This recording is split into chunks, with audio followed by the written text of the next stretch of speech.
जय हिंद प्यारे साथियों, और आप सबका फिर से स्वागत है हमारे YouTube channel sky study point में। और आज के इस क्लास में हम लोग समांतर स्टडी का वन शॉट करने वाले हैं। इसमें जितने भी क्वेश्चंस हैं उन सभी क्वेश्चन को सॉल्व करेंगे। जितने भी इंपॉर्टेंट प्रश्न हैं उन सभी प्रश्नों को हम जो है सॉल्व करेंगे इस वीडियो में। ठीक है प्यारे बच्चों, तो चलिए क्लास को स्टार्ट करते हैं। और सबसे पहले हम लोग जानेंगे वो ध्यान देंगे, सबसे पहले हम लोग जानेंगे कि समांतर स्टडी कहते किसे, है ना।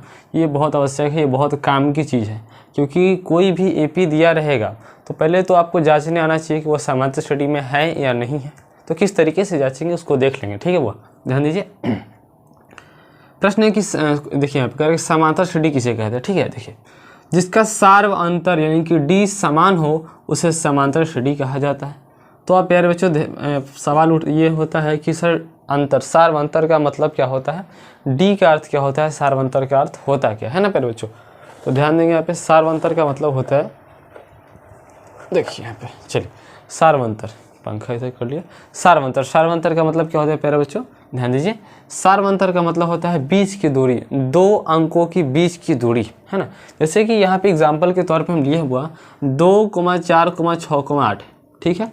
ये एपी में है या नहीं है इसको चेक करेंगे, समांतर स्टडी में है या नहीं है। तो कैसे चेक करेंगे प्यारे बच्चों, ध्यान देंगे यहाँ पर। देखिए इसका सबका बीच का दूरी ज्ञात करेंगे कि क्या सबका बीच का दूरी सेम है या नहीं है। यहाँ पे मैं इस तरीके से थोड़ा सा ज्ञात करके आपको दिखाता हूँ। ठीक है, अच्छा देखिए, तो 2 और 4 के बीच में कितना का गैप है, 2 का गैप है। 4 और 6 के बीच में कितना का गैप है, 2 का गैप है। और 6 और 8 के बीच में कितना का गैप है, 2 का गैप है। ठीक है, तो समांतर स्टडी किसे कहते हैं, जिसका सार्व अंतर समान हो, मतलब एक जैसा है, सबका दूरी जो है बीच का समांतर अंतर जो है वो समान आता है, तो उसे सार्व अंतर कहते हैं। तो प्यारे बच्चों इसको कह सकते हैं कि देखिए सबका जो है दूरी समान आ रहा है, इसका मतलब ये समांतर स्टडी में यानी कि एपी में है यानी कि समांतर स्टडी ये है ना। अब देखिए, अब इसी उदाहरण नंबर 2 को हम देख लेते हैं कि ये समांतर स्टडी में है कि नहीं है। अच्छा वो ध्यान देंगे, 4 और 6 के बीच में कितना का अंतर है, 2 का अंतर है। 6 और 10 के बीच में 4 का अंतर है, और 10 और 12 के बीच में 2 का अंतर है। तो क्या सबका अंतर समान आ रहा है, नहीं आ रहा है। इसका मतलब कि ये एपी में नहीं है। इसका मतलब क्या है, यह एपी में नहीं है ना प्यारे बच्चों, ये एपी में नहीं। तो आपको बहुत इजी तरीके से समझ सकते हैं, ये बहुत ही इजी है कि समांतर स्टडी में किसको पहचानना कैसे है। देखिए, तो अब हमको बताते हुआ कि सार्व अंतर कैसे ज्ञात है। सार्व अंतर, तो सार्व अंतर ज्ञात करने का मतलब ऐसे ही बीच का दूरी ही ज्ञात करते हैं, लेकिन उसके लिए कुछ फार्मूला होती है, उसको मैं बता देता हूँ आपको। तो फार्मूला क्या होती है, ध्यान देंगे। वो सार्व अंतर ज्ञात करने के लिए फार्मूला आपको क्या यूज़ करना है, ठीक है प्यारे बच्चों ध्यान देंगे। जैसे कि सार्व अंतर, यहाँ पे आप देख लीजिए, सार्व अंतर ज्ञात करने के लिए, सार्व अंतर ज्ञात करने के लिए फार्मूला होता हुआ कि दूसरे पद में से, किससे, दूसरे पद में से पहले पद को घटा देना, है ना। यानी कि दूसरे वाले पद में से जब पहले वाले पद को आप घटा दीजिएगा तो आपका सार्व अंतर बड़ा इजी तरीके से आ जाएगा, है ना। अब बात आती है बुआ कि पद क्या है सर, है ना। बात आती है कि पद क्या है। जैसे उदाहरण में हम एक क्वेश्चन ले लेते हैं हुआ, उदाहरण के तौर पे 4,6,8,10,12 है ना। तो प्यारे बच्चों ध्यान देंगे, इसमें पद क्या है, कैसे पता चलेगा कि कौन सा पहला पद है, दूसरा पद है, तीसरा पद है, इसको कैसे पहचानेंगे। तो ध्यान देंगे, वो देखिए पहले जो होता है वो उसको कहते हैं हम लोग पहला पद, ये हो गया पहला पद। जो 2 नंबर में होता है उसको कहते हैं दूसरा पद, है ना। ऐसे ही जो 3 नंबर में रहेगा उसको क्या कहेंगे, वो तीसरा पद। तो बात समझ में आ गई होगी कि पहले वाले को पहला, दूसरे वाले को दूसरा, तीसरे वाले को तीसरा पद, चौथे वाले को चौथा पद। तो इसको इंग्लिश में हम डिनोट करते हैं किससे हुआ, यानी कि उसको हम कहते हैं कि A1 मतलब कि फर्स्ट पद, A2, A3, A4, A5, इस तरीके से आप डिनोट कर सकते हैं, मान सकते हैं। ठीक है प्यारे बच्चों, कि ये A1 है, ये A2 है, A3 है, A4 है, A5 है, ऐसे करके मान सकते हैं। ठीक है, देखिए तो हम आपको बताएं कि सार्व अंतर का मतलब होता है कि दूसरे पद में से पहले पद को जब आप घटा लीजिएगा तो आपका सार्व अंतर आ जाएगा। जैसे इसी क्वेश्चन का क्या करेंगे, इसमें दूसरा पद क्या है, दूसरा पद ये है और पहला पद ये है। ठीक है, ध्यान दीजिए, सार्व अंतर ज्ञात करने के लिए ज़रूरी ही नहीं है कि दूसरे वाले पद में से ही पहले वाले पद को घटाइए। आपका अगर मन करता है तो आप तीसरे वाले पद में से भी दूसरे वाले पद को घटा सकते हैं। मतलब घटाना हमेशा एक स्टेप आगे वाले अंक में से ही है, समझ रहे हैं ना। मतलब अगर तीसरा पद से घटा रहे तो तीसरा पद में से दूसरा पद को घटा लीजिए। अगर आपका मन करे तो चौथा पद में से तीसरा पद को घटा लीजिए। ये नहीं करना है कि पहले वाले पद में से दूसरा वाले पद को घटा लेना, बिल्कुल नहीं। दूसरे वाले पद में से यानी कि एक स्टेप आगे वाले पद में से एक स्टेप पीछे वाले पद को घटाना है। बात समझ में आ रहा है ना। अब देखिए, तो इसका सारवंतर अगर ज्ञात करने के लिए कहें हम, तो सिंपल सी बात है कि दूसरा पद है 6 और पहला पद है 4, तो सारवंतर आ गया 2। क्या गया सारवंतर? सारवंतर को हम लोग डी से डिनोट करते हैं। किससे? वो सारवंतर को हम लोग क्या किससे? डी से डिनोट करते हैं। डी से हम इसको संकेत में रखते हैं, है ना। तो आशा करते हैं कि आपको बहुत अच्छे तरीके से डी निकालना आ गया होगा, सारवंतर ज्ञात करना आ गया होगा। अब हम लोग चलते हैं प्रश्नावली की तरफ थोड़ा सा, ठीक है प्यारे साथियों। अब हम लोग कुछ महत्वपूर्ण सूत्र को देख लेते हैं, फार्मूला को देख लेते हैं, क्योंकि जितने भी फार्मूला है ना, वो 2 फार्मूला ये बहुत ज़्यादा इस चैप्टर में यूज़ होंगे। ये 2 फार्मूला पे बहुत सारे प्रश्न आपको बन जाएंगे, है ना। तो बहुत ही ज़्यादा 2 महत्वपूर्ण फार्मूला है। देखिए, जैसे कि कोई भी एपी का अगर एनवा पद ज्ञात करना हो तो उसके लिए फार्मूला होता है Tn बराबर a plus n minus 1 into D, है ना। और एक ध्यान देंगे कि n पदों तक का अगर योग ज्ञात करने के लिए कहते हैं किसी एपी का n पदों तक का योग ज्ञात करना हो तो उसके लिए फार्मूला हो जाएगा Sn बराबर n/2 into 2a plus n minus 1 into D. इस फार्मूला का यूज़ होगा, ठीक है। तो ये 2 महत्वपूर्ण, बड़ा ही महत्वपूर्ण फार्मूला थे। इन दोनों फार्मूला को आप देख लिए। अब हम लोग चलते हैं, देखिए वो इस पूरे चैप्टर में हम इसी तरीके से स्टडी करेंगे और एकदम धीमी गति से हम चलेंगे, क्योंकि कोई तेज़ी नहीं है ना। और बेहतर तरीके से आपको इस पूरे क्लास को देखना है। इस पूरे क्लास को देखने के बाद आपको मैं पूरा विश्वास के साथ कहता हूँ वह कि आपसे एक भी प्रश्न जो है पूरे प्रश्नावली एनसीईआरटी हो, भारतीय भवन हो, नहीं छूटने वाला।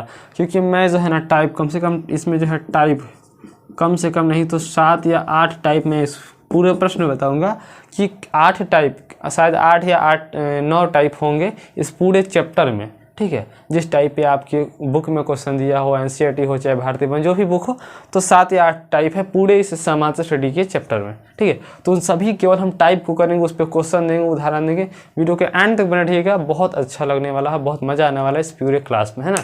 चलिए आगे बढ़ते हैं थोड़ा सा। देखिए प्यारे बच्चों, अब हम लोग जान लेते हैं वो टाइप नंबर 1 में हम लोग क्या पढ़ेंगे, ध्यान देंगे प्यारे बच्चों। टाइप नंबर 1 में हम लोग पढ़ेंगे कि दी गई एपी के प्रथम 4 पद लिखे। प्रथम कितने पद लिखने? वो प्रथम 4 पद लिखे जबकि ए और डी का मान दिया गया है ना। अगर आपको ए और डी का मान दिया गया है तो आप कैसे 4 को एपी लिख सकते हैं, 4 को समांतर श्रेणी लिख सकते हैं, 4 को पद लिख सकते हैं। किस तरीके से लिखेंगे तो ध्यान देंगे प्यारे बच्चों। पद लिखने के लिए फार्मूला, इसी फार्मूला का यूज़ करना आपको प्यारे बच्चे। ये होता है पद लिखने के लिए फार्मूला, है ना। इसमें देखिए ये होता है पहला जो होता है, वो पहला जो होता है इसको हम लोग कहते हैं ए, यानी कि पहला पद A1। ये होता है दूसरा पद के लिए फार्मूला, ठीक है। ये हो गया तीसरा पद के लिए फार्मूला, और ये जो होगा चौथा पद के लिए फार्मूला हो गया, है ना। यानी कि पहला पद इससे निकलेगा, दूसरा इससे निकलेगा, तीसरा इससे निकलेगा, चौथा इस फार्मूला से निकलेगा, है ना। यानी कि पद ज्ञात करने के लिए फार्मूला होता है ए, दूसरा होता है a प्लस डी, तीसरा होता है a plus 2d, a plus 3d, ठीक ना। तो सबसे पहले हम लोग पहला पद ज्ञात कर लेते हैं। तो पहला पद क्या है? ए का मान क्या है? 10, तो ये तो 10 पहला पद आ गया, है ना, कॉमा ए, ध्यान देंगे ये पहला आंसर हो गया। दूसरा पद ज्ञात करने का है कि ए प्लस डी, यानी कि ए और डी को जोड़ दीजिए। ए का मान कितना फार्मूला हुआ?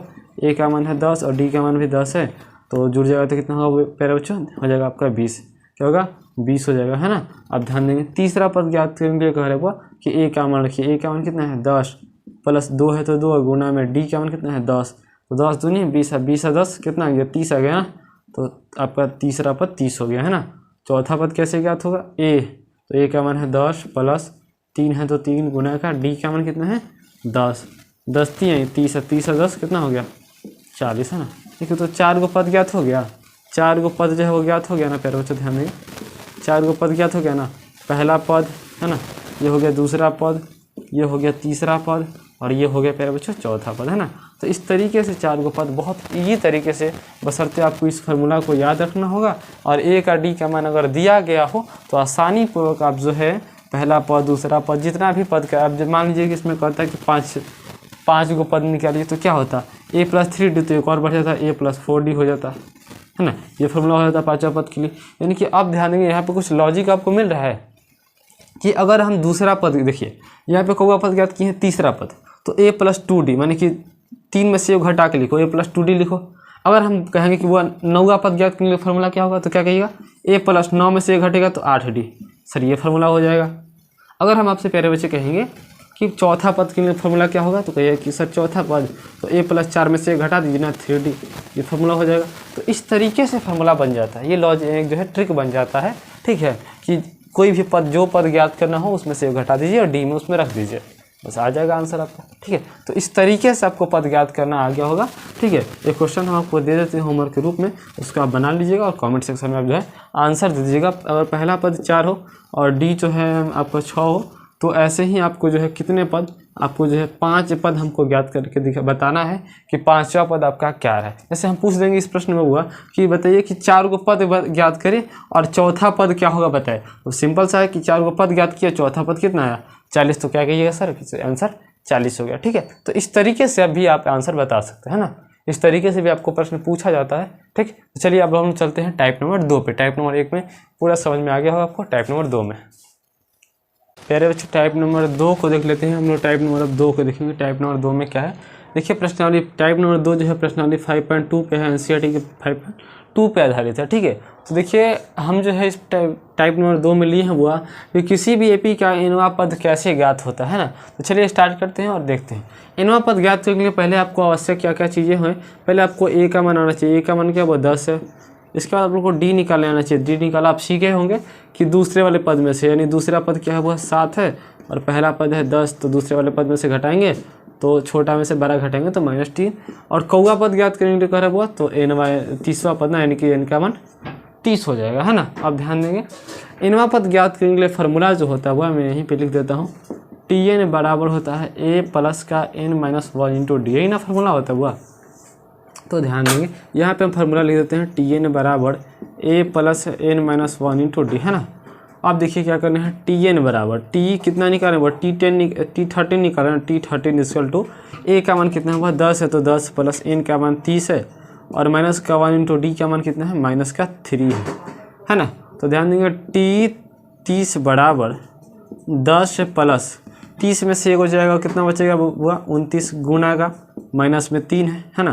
तो T13 equal to 10 plus minus गुना किए तो 9 × 27 के साथ हाथ में बचा 2 और 3 दूनी 6, 6 2 8, 87 हो जाएगा ना। कितना होगा 87।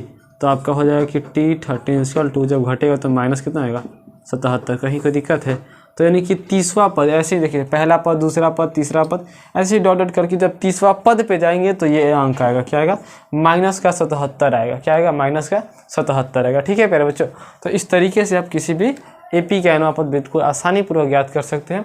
आशा करते हैं कि जो है ये पूरा आपको समझ में आ गया होगा। ठीक है, तो अब हम लोग चलते हैं इसी पे और भी क्वेश्चन है उसको हम लोग कर लेते हैं ना। चलिए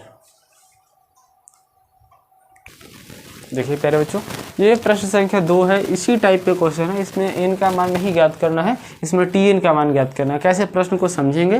क्वेश्चन कर रहा है कि AP 3,8,13 डॉट का कौन सा पद 78 होगा। मतलब कह रहा है प्यारे बच्चों, जैसे यहाँ पे देखिए ये क्वेश्चन इतना 3 को पद दिया है ना, तो अगर हम आपसे पूछ देंगे पूरा इस AP में दूसरा पद क्या है तो आप कह दीजिएगा फटाक से सर दूसरा पद 8 है। तो इसी तरीके से कह रहा हुआ कि इसी तरीके से अगर क्रम चलता रहा तो कौन सा पद पे 78 आ जाएगा, ये प्रश्न पूछ रहा है। समझ रहा है ना बात को वो। तो ध्यान दीजिए यहाँ पे, तो इस तरीके का क्वेश्चन सॉल्व करने के लिए क्या करना होगा, सबसे पहले आपको वही काम करना होगा।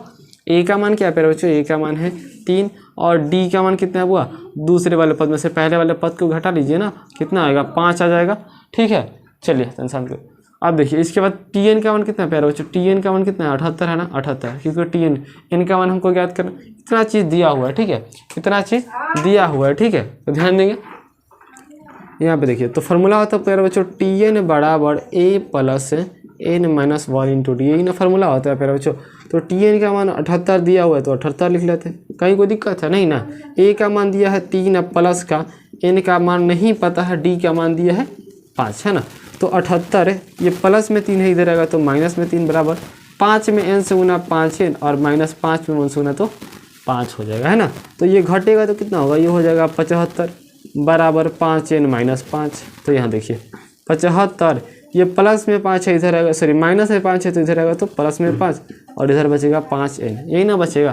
तो ध्यान देंगे 75 को 5 को कितना होता है 80 को बराबर में कितना 5n, तो कट जाएगा तो कितना बचेगा, कटेगा 5 एकम 5 है और 5 6 30, कितना होगा, यही ना होगा 16 5 80। यानी कि n का मान क्या गया मेरे बच्चों, n का मान 16।